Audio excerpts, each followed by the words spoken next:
Hello guys, welcome back to my channel. ఎలా ఉన్నా friends, బాగున్నారా? నేనైతే చాలా బాగున్నాను. ఈరోజు మన టాపిక్ వచ్చేసి web pack and tree shaking. Web pack అనేది పవర్ఫుల్ బండిల్ టూల్ అనమాట. అది మనము మన రియాక్ట్ అప్లికేషన్స్లో ఎక్కువ వాడుతుంటాము. మనకి హెచ్టిఎంఎల్, సిఎస్ఎస్, జావా స్క్రిప్ట్ ఫైల్స్ని ఒక సింగిల్ బండిల్లో కంబైన్ చేస్తుంది అనమాట వీటన్నిటిని.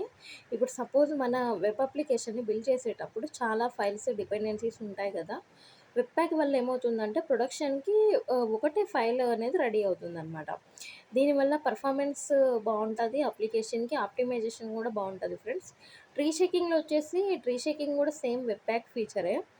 దీంట్లో ఏమవుతుందంటే అన్‌యూజ్డ్ కోడ్‌ని డిటెక్ట్ చేసి ఇప్పుడు సపోజ్ జేఎస్ ఫైల్‌లో 10 ఫంక్షన్స్ ఉన్నాయి. కానీ మనం అప్లికేషన్‌లో 3 ఫంక్షన్స్ యూజ్ చేస్తున్నాం. మిగిలిన రిమైనింగ్ అన్‌యూజ్డ్ ఫంక్షన్స్‌ని ఇది వాటంతట అదే రిమూవ్ చేస్తుంది బండిల్ చేసినప్పుడు. దీనివల్ల ఏమవుతుందంటే ప్రొడక్షన్ ఫైల్‌లో ఇవి అన్‌యూజ్డ్ కోడ్ అనేది ఉండదనమాట.